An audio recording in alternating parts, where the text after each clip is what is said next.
वालेकुम अस्सलाम वरहमतुल्लाहि वबरकातुहू।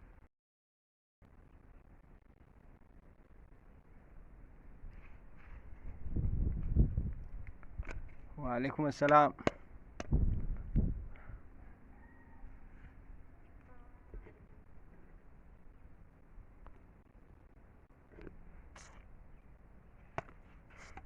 jirteen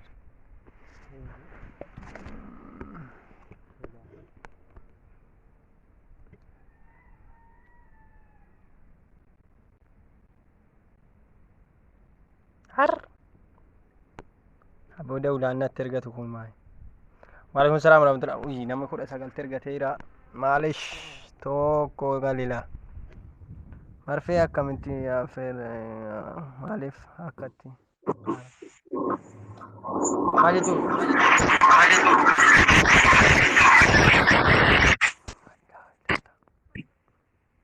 Halo.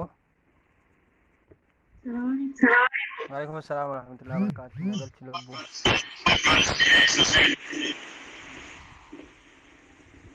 Ya Rabbani mungkin ya kami sabada.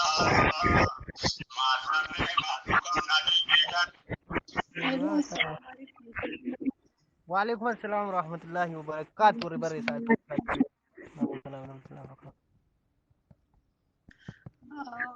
Hi guys. تفضل واتساب ويه Mere gaafi sirraa qabaate maal yeroo hundaa galchuu diddaati goe.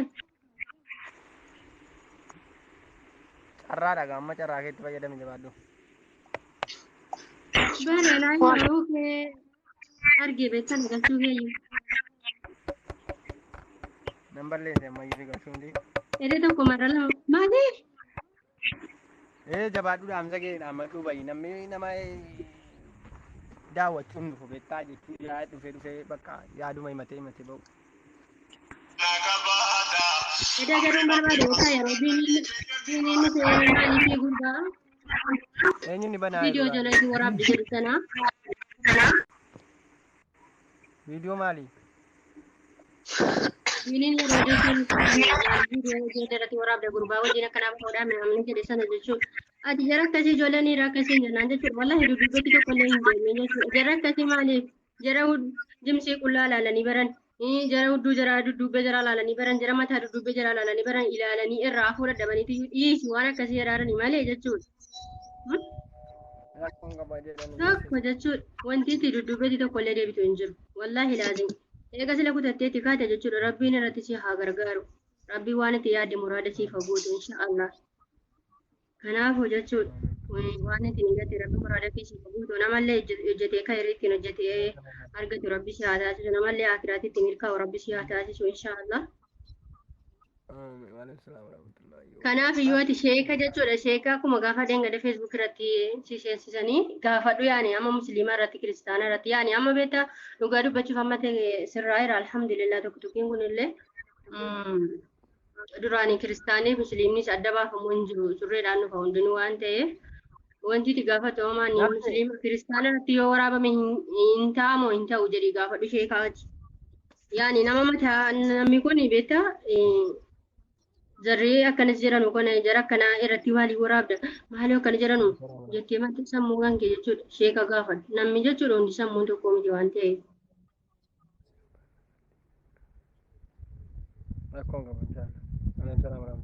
Kanaaf akkasii rabbi fayyaa siif haa kennu rabbi aafiyaa siif haa kennu muraada kee siif haa guutu inshaallah.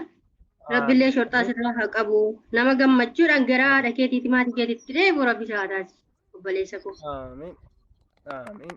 Faatii asirii kana du'aa hin eenyu godhanii namaan galtanii jumaa kana salawaata buusaasi bareedduudha.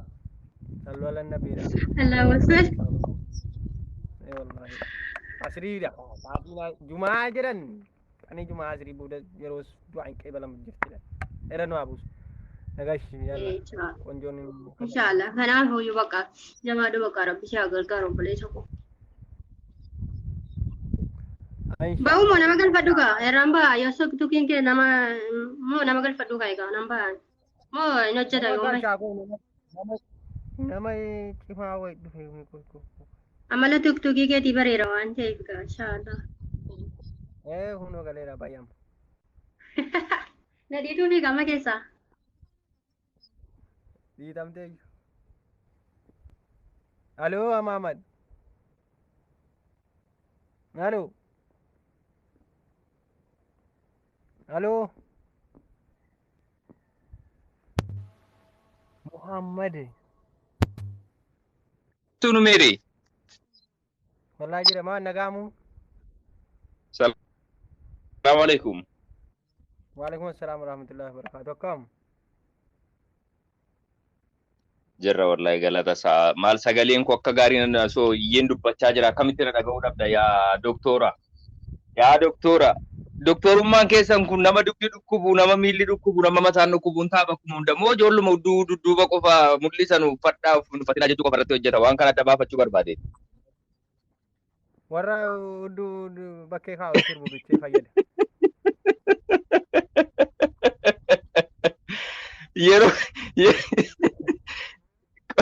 Yeroo waraantanu doktor.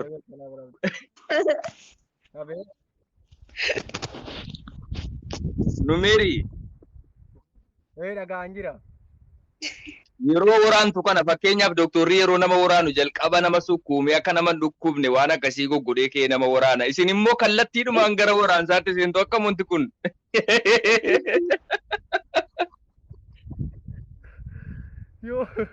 Yoo dibannaa argatetti tola lamuu boris dhuftee naa waraani jetti. Kun immoo gogaa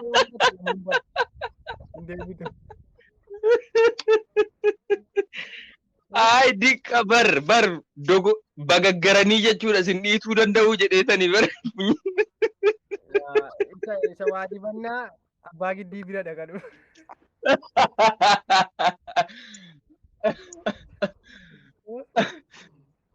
Ay baay'ee gaariidha dhugaa baay'ee jechuun doktorummaa keessa gadu hin gammadaa dhugaa dubbachuudhaaf hojii gaarii irra jirta jechuun garuu an akka nama tokkotti yaadni siif qabu fakkeenyaaf hordoftoota amantaa biroo fakkeenyaaf kan kiristaanas haa ta'uu akkuma sana protestaantis haa ta'uu akkuma sana waaqeffataas haa ta'uu nama hunda irratti osoo hin taane maaliif fakkeenyaaf dhugaadha amantaan kamtu huccuu gaarii qaama keessan dhoksu uffadhaa jedha. Dippilii yookaan guutumaan keessa seenee beekuu baatu hangan dhaga'utti akkas jedha amantaan kamtu qullaa akka isheen deemtu shamarraniif hin hayyamu. Dhiiraaf iyyuu hanga qaba jechuudha hanga inni uffachuu qabu jechuudha. Garuu tiktookii kanarratti namoonni mirga qabu mirga akka fedhanitti uffachuu garuu nuti akka obbolummaatti yookaan akka fakkeenyaaf obboleewwan kee musliimaatti waan dogoggora ta'ee jedhe barsiisu atis akka ilma namaa tokkotti akka ilma islaamaa tokkotti dirqama qabdaa. Waan akkasii hojjechuu irratti jajjabaadhu rabbi si haa gargaaru. Garuu hordoftoota amantaa biroo irratti akkuma sana amaarota kana wantoota akkasii irratti garuu osoo gochuu dhiifte an akka kootitti personally jechuudha. Gaariidha. Maaliif osoo sirriidhaan uffatanii gaariidha. Kan keenyuma kana irratti jabaattee warruma afaan Oromoo dhagahan warruma amantaa Islaamaa hordofanu akka of eeggatan akka obbolummaatti yoo gorsite baay'ee bareedaa jedheetanii yaa doktor. Yaala rakkoon qabu. Kana yaada kana nama hunda akka kaasaan immoo inuma tokko kan dhaga'u jira kiristaanuma tanimaa jara afaaniin hin cabsu ilaamee fi hunduu waraannachuu qabattee hunduu waraannachuu qaba bakka doktorummaa kee kana hunduutti fayyadamuu qaba jettee. Afuratan wee afuuna yaabanii dawaa kanaaf akkam gargaarsa uummata irraa barbaaddu dawaan isin duraa dhuma beektanii yeroo waraan ta'u dhaabbata irraa gargaarsa argattanu kana nuuf ibsuu dandeessu dawaa kana jechuudha. Homaa rakkinaan qabu kun waama baajatan barbaadu shaaggataadhuma kennumaa bishaan immoo teetiraa beektaa laata isa durooriidhaan waraananu baranee kana fa'i waraani gadi. Shaaggataa fardaan waraaname lafa kaa'ame deebisee jira waraana. Allah wallahi ittiin bayyannane ay jabaadhu habiibi. Maamilli baay'ee beektaa. Wallahi isa dhugaa dubbachuu ta'e kiristaanaaf islaama adda baafachuu dadhabne amma booda kana bucuusi torban kana waan jedhan malee. Habiibi dhugaa rabbiin siin jedhanii tiktookii kana jechuudha torban lama fa'i torban sadi fa'itti yeroo tokko seenaa maaliifi tiktookii yeroo jedhamu xiqqaa guddaan wallaalaa beekaan adda hin ba'u hundumtuu irra keessatti jechuudha utaaluudha ati bakka utaalcha qofa danda'uudha yeroo utaalamu kana akka Oromoottis yoo ta'e jedhe akka Islaamaattis yoo ta'e jedhe wanti hunduu sirnaan yoo deeme gaariidha beektee taphnis kolfis akkuma sana bashannannis daangaa qabaachuu qaba jechuudha. Mirgan qaba jettee ati waayifaayiin qaba jettee bilbila harka kooti jettee namni na ajaju hin jiru jettee akka feete yoo taate nama qofa osoo hin taane rabbii qofa osoo hin taane atumtiyyuu sammuun kee kun sadarkaa gatii ilmi namaa kun lafa kanarratti qabu wallaaluu keessa seenta jechuudha. Gaarii miti beektee ijoolleen keenya dhugaa dubbachuudhaaf keessattuu shamarran islaamaa yeroo ammaa irratti kiristaana achi dabarsan dhiifama naaf godha obboleewwan kiyya hordoftoota amantaa biraa kan taatan amantaa kamiifuu kabaja qaba. Garuu sadarkaa akkasii irratti xiqqaattee ilmoon dubaraa tiktookumti kun gaafa inni kireet ta'u yookaan gaafa inni hojjetamu shamarran islaamaa dogoggorsuuf natti fakkaata dhugaa dubbachuudhaaf. Hedduun ergasii hijaabaan beekaman feesbuuk irratti namuusaan tasgabbiin beekaman tiktookii irratti bifa baay'ee nama jibbisiisu jechuudha. Qullaa dhaabbattee ilmoon dubaraa ilmoon islaamaa jechuudha. Achirratti akka feete jechuudha. Baay'ee nama jibbisiisa baay'ee jechuudha. Argee aaruurra dubbadhee waan tokko mufachiisuurra callisee yoo ilaalee jedhe maaliif itti hin dhageessu si arrabsa deebisee jechuudha. Inni akkasii yeroo ati gorsite. Dhugaadha inni nama arrabsu isa arraba dhaga'u miti. Dhagahuu miti ati itti jabaadhu Habiibi. Sanaafuu siin jechaa jira. Kanaaf tiktookii kanayyuu hin jaaladhu kanaaf hin siin jedhee bara. Isin namni guddi kun hin nufinaame akkuma ijatti namatti hin tolu Muhammad. Akka sana Habiibi baay'ee sittaa tolu abbaa giddiyoo ta'e jedhan asii waraanaa jira. Ati immoo warra tiktookii irraa kana bareechii waraani jajjabeessiite akka gaarii. Yeroo waraantu garuu ati dudduuba qofa waraani. Irree jaraa kana jechuudha. Harka jaraa sattiin waa maxxansu kana fa'i waraani. Amma bakka ganaadhuma kana keessa waraana quba kana waa hojjeta kanatu deemaa silaa. Kana kan waa balleessaa jiru waa iddoo hundatti argaa jirra. Allah Allah. Waa balleessaadhaan miti yaa ijoollee. Akkasana meeri bakka. Ayyee bakka namoota biraa galchii namoota biraatiifis carraa kennii guyyaa gaarii siif ta'u. Gaala inshaallah badina. Assalamu alaikum. Waalaikumsalam warahmatullahi wabarakatuh. Kam? Nagami. Shurta TikToki. Wayye. Akkam abbo. Akkam nagaa. Nagaa wallahi. Dhugaa wallahi dalagaan kee baay'ee namatti tola. Yaa nama hedduu sirreessaa jirtaa galatoomii siin jecha. Dhugaa baay'ee tokko namatti tolta. Ijoollee keenyaas ijoollee musliimaas akkasuma ijoollee amantaa biraatiif jechuudha. Nama hedduutu sirraa bakkaan jiraami. Wanti dalagaa jirtu kun gorsa ta'eef jechuudha. Dhugaa ijoollee wanti argaa jiru baay'ee heddus nama jira. Innaa jabaadhu siin jedha buleessa koo. Hedduu namatti tolta dhugaa rabbi. Inshaallah rabbi na jabeessu. Aloo keessummaa. Salaamu alaikum. Waalaikum salaam warahmatullah. Jirtu akkam? Jira wallah akkam. Nagaadha. Nagaa wallah alhamdulillah jabaattu. Jirtaanuma yeroo fayyaa? Kunoo dhageenya alhamdulillah. Baga jiraattanii maali? Hojiin kan keebamu yeroo baay'ee nama boonsa. Hojii kan kee kana hin dhaabiniiti jechuun jecha namaallee taaltee akkaataa itti namni tiktookii kan kee gubu sin laaltee duuba irra hin deebiini. Maa barbaadan utuu nama waraabaa jiruun gubanu. Haa gubani rakkoon qabu jechuun ati tiktook irraa waan ati faayidaa argattu hin jiru jechuun ati immoo akka tokko kan biraan bada. Faayidaa tokko hin qabu jechuun kun namni beektanan akka annaatti sirriitti yaadnitu tiktookii nama jalaa guba. Tiktookii kan kee jechuun immoo itti yaadina tiktookii keetitti. Kanaaf hojii kan kee gara fuulduraatti ati jechuun hin dhaabin maaliifi garuu uummanni namni tokko beekuun siin morkataa jira. Morkaaf gara irratti tiktookii isaa gubaa jedhaniitiin tiktookii isaa beektaa gara irratti gadhiisan maaliif akka namni dhufeetiin riippoortii sirratti godhuuf jechuudha. Kanaaf tiktookiin kan kee gubatuun duubatti akkas hin deebifne jechuun namni tokko beektaa nama ofii yaadni isaa guddaa qabu. Inni kan koo sadii moo adabamee jira sadii moo lama akkana. Ilaa kun ilaa viidiyoo gadhiisuu danda'u laayiviin galu. Salaamu alaikum. Kaan jiran garuu narratti riippoortiin dhugaa yaa nama hin dhiisemu. Sirra jirtu. No.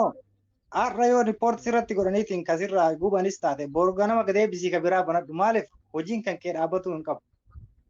Akkuma kan namni si mormu jiru sun kasi deeggarus miliyoona tokko jira miliyoona jira akkasuma foloowarri kan kee guyyaa tokkotti atu argitee jirte jechuun waan duuba si deebisu tokko hin qabu. Hojii kan kee haaluma kana itti fufi bareechi itti fufi. Inshaallah. Akkam jirta? Nagaa wallahi jirta. Maal siinaa jedhu maqaan kee maal siinaa ibsu? Numeerii Jaalatamaaf kabajamaa. Akkam jirta? Nagaa Nigaa keeti? nagaa wallahi akkamaati. Awoo kaa sheekonni himtee waazii himtee kun hin ta'uu sun hin ta'u jedhanii dadhaban. Ati immoo marfee takkittiin ija takkittiin asirra galchite. Waaw rabbiin si haa heddummeessu akka keetii kan nu addeessu. Ka maal siinaa jedhu jaalalli kan keessatti hin dhaabatu.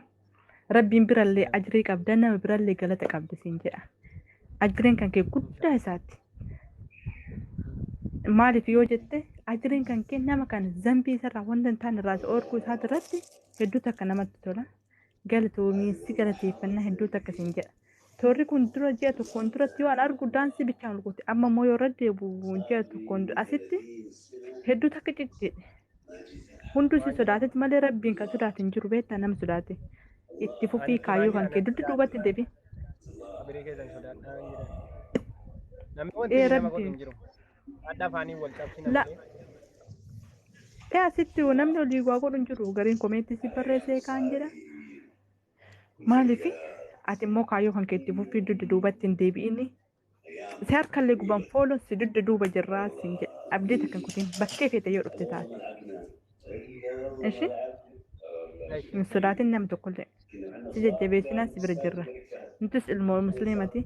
Kan maan amantee biraatu daansii akkanatti isaaniif hin eeyyamu. Seera cabsanii seera dabaranii jiran. Ati immoo seera san taragaaggesiteerta. Rabbiin bira ajriin ati qabdu guddaa isaati. Maaliif muuziqaa iddoo kanarra olii gadi deemaa jiru dhaabdee jirta. Kanaafuu rabbiin nu araaramuun hundaafu obboleeyyan keenyallee nama si sodaatee ollaa irraa asirraa deebi'u miti nama rabbi isaanii sodaatee kabajamanii gara rabbi isaanii godhan rabbi naa taasisu. Anamma yoo arguu nashiidaa raayyaa abbaa mancaa bichaa yoo amma tuutufiin kun dhalaan gisee duraa ijaaba dachaate. Gaafa tokko waraaba jedhee raayyaa marratti nashiida marratti waraaba jedhee achi buuteedha. Amma immoo garuu subhanallah ol guutee jiraatu hin jedha. Hajjabattee jirtu hundumtu.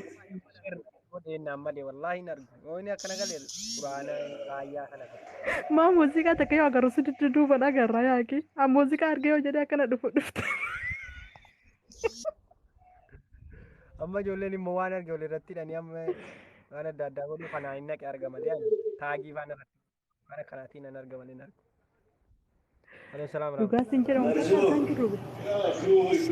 السلام عليكم ورحمة الله وبركاته. ويه نميري كمي زينبا جرت فيا كيتي جديدة زينبا جرى الحمد لله كم جرت جبتك والله جرى الحمد لله بقى جرات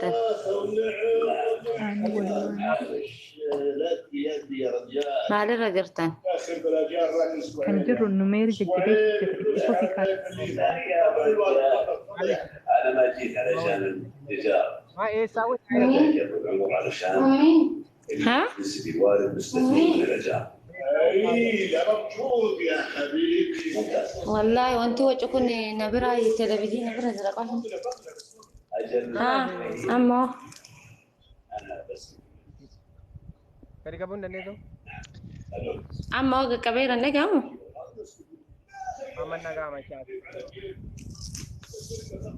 أيوة ما شاء الله تبارك الله بليين كهدو قالتهم أنا ما تبى تكوب صدومي جات أزيال جرا نمي تبى تكوب صدومي جا كنا كيسا نمني صدومي سديوكا صدوم غرسة كنا فلاتين با تا إن شاء الله دورا نما نفسيا وفي تعرسي تنما تبدي مربنا تاسسون Amin.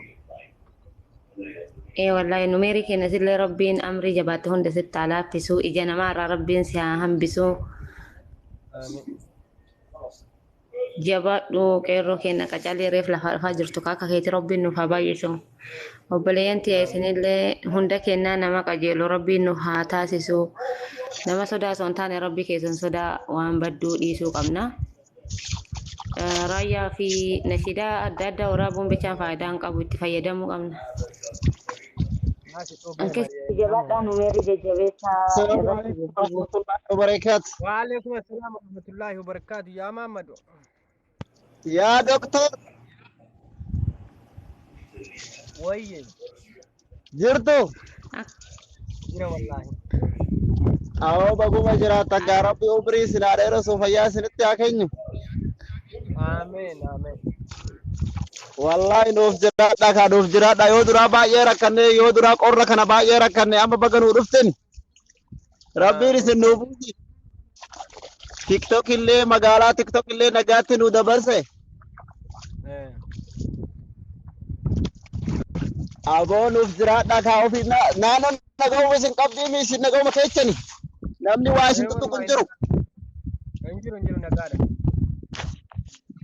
السلام عليكم ورحمة الله وبركاته. وعليكم السلام ورحمة الله وبركاته. جرت نميري. إلا والله الحمد لله نقارا. حياك. حيالا.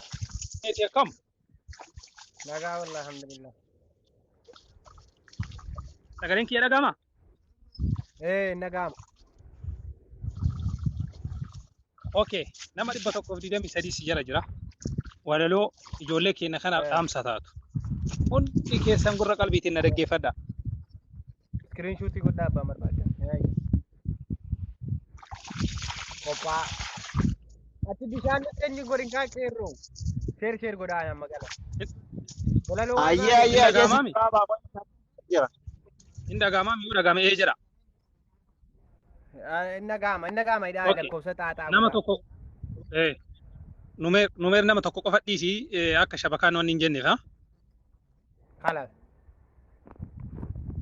Okay, dhaamsa abbaatu ijoollee biyya Arabaa jirtuuf dhaamsa dhaamate. Ijoollee biyya Arabaa dhuftee abbaa dagatte yookaan ammoo maatii ofii dagatte. Yaa ilma koo na dhageessaa mee yaadadhe dugda fudhee kireeffadhee qullaa deemee sitti uffisee hin dhagamaami? Hin dhagam sirriitti. Okay.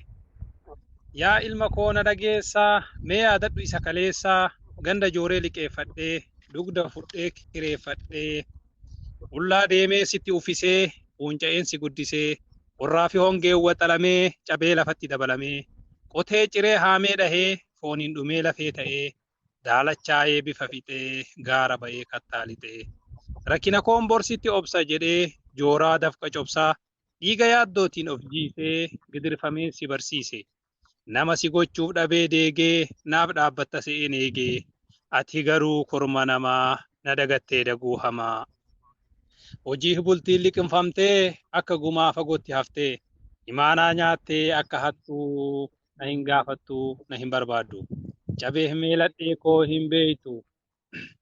Yaa ilma koo sin abaaruu siifan hawwa malee ifa haa godhatu jireenyi kee simboo fi ifaa mana keetitti naqii taa'ii bifee fi soofaa anoo ammayyuu handaaqqii gogorra rafaa. Guddadhu ilma koo ta'i dureeyyotarraa mataa qabeenya keen ta'ii hunda caalii dhabi gita anoo ammayyuu sangaa gurguree xaa'oo bitaa jedha abbaan ilmaan. Akka abbaa keessan hin daganne jechuu barbaadeeti. Obboleewwan koo asumaan foloo godhaa hundi keessan. Dhaamsi an qabu takka yoo jiraate numeeri. Foloo godhaa. Dhaamsi an qabu namoonni tokko tokko kan waan hin beekne irratti fatwaa kennantu jira. Waan hin beekne irratti billaalee amantaa keenya kijibsiisuu ta'a namoonni tokko tokko har'a waan an argeetu jira. Waan hin beekne irratti fatwaan kennina. Hin beekuun walakkaa beekumsaatii jedhan Rasuulli sallallahu alaihi wasallam. Waan hin beekne tokko hin beekuu jedha. Bakka hin taane bakka isiniin hin malleen dhaabbatina.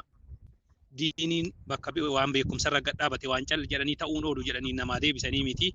Kanaafuu abbaan hin beeka waan ta'eef galatoomaa isin jaalladhaa akkanumatti itti nama fufaa isiniin jedha. Inshaallah. Du'aa nu godha. Fayyaa ta'i umrii nu dheeradhu illee jajjabaadhuutii namoota seensistuu irratti yaada gaggaarii kenniif akkanuma akkuma marfee kennitu yaada gaggaarii illee kenniif.